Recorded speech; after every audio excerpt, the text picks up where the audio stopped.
All right, going through some shoulder range of motion exercises. We've got our dowel wand exercise. You can use a cane also, depending on what the patient has available. So you can do flexion and extension. Typically you want to hold it kind of like you're going to hold an oar or a paddle, and then use the bottom arm to help. So that way you can either make it passive or active assistive to come up. And then if you're trying to work this arm, essentially you can use that top arm to try and push back to get into extension. So you're basically just trying to keep it mostly in the sagittal plane, but it will end up being a little bit diagonal, probably most ways that you'll do it. If you want to do ab and adduction, it's holding it this way and just pushing out to the side, potentially pulling the person over across. So that's pretty simple. Internal, external rotation, usually you'll use an underhand grip with that and then kind of shorten up your distance, but you're basically just pushing the arm out to the side or pulling it in. I think coming into internal rotation, it might be easier with an overhand grip on the side that you're trying to work. Just feels a little bit more natural to me, but it might depend on how tight your pronators, supinators are. Pulley exercises, lots of options with that. Again, flexion. Can't really do extension very easily. In sitting, you kind of have to stand up to do extension, I think. Kind of hold it this way and come up. You need to have enough room to kind of clear to truly get into that sagittal plane with extension or hyperextension on that. Ab and adduction, make sure you got enough space side to side. Again, depending on if you're doing active, assistive, or passive would dictate how much force you're using with the other arm. Our internal, external rotation, you'll kind of get in this type of position, and you do have to kind of help the patient maybe limit how much ab and adduction they're doing so that we're not lifting the whole humerus up. Try and think about keeping the humerus kind of parallel with the floor so that you're just getting that rotation kind of going around through the joint itself. We've got our wall climbs, typically using what's often called a finger ladder. So that's what this is here. Essentially just have your patient walk their fingers up the ladder as far as they can. You can do it either in flexion or have them turn sideways and work more on abduction.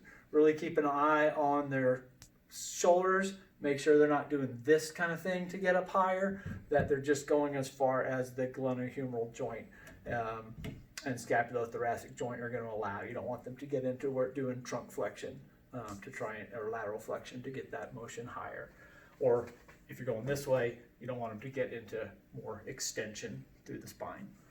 I lost my sheet.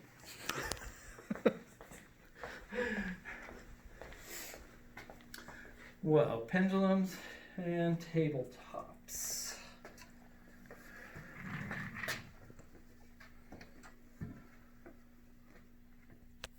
All right, pendulum exercises, super common post-operatively, probably the first thing that you do with any shoulder patient just about. The key with pendulums is making sure that the patient's entirely relaxed. They're using the momentum of their own body weight by shifting their weight to generate motion at the joint. We don't want to engage the muscles to cause the motions that we're doing. Again, we want that to be passive at the shoulder joint. So typically you'll have the person lean over a little bit, support themselves on one arm, and then whichever plane you're trying to do, you're just going to have the patient shift their weight. So if I'm trying to work on more of our frontal plane motions, I'm just trying to shift my feet, my weight side to side through my feet, and let my arm kind of go along for the ride. If I'm going to work more on flexion extension pendulums, I'm going to stagger my feet and try and just kind of rock my body front to back. Again, it's really important to have the patient keep that arm relaxed and not use the muscles to perform that motion.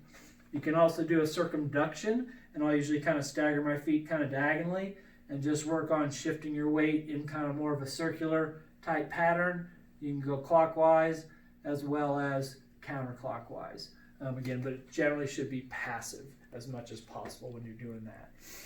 Our last one, we've got tabletop stretches or range of motion activity for that shoulder joint. And so you're basically having the patient sit on a stool. If I want to work on abduction and adduction, I'm just going to push myself out to the side, come back, kind of going out that way. Patient can kind of gauge how far they need to go depending on their limitations. If I want to work on more flexion, then I'm just going to back myself up that way and come forward. Again, these are range of motion, so we're not stopping and pausing. We're just trying to kind of keep things moving as we do that.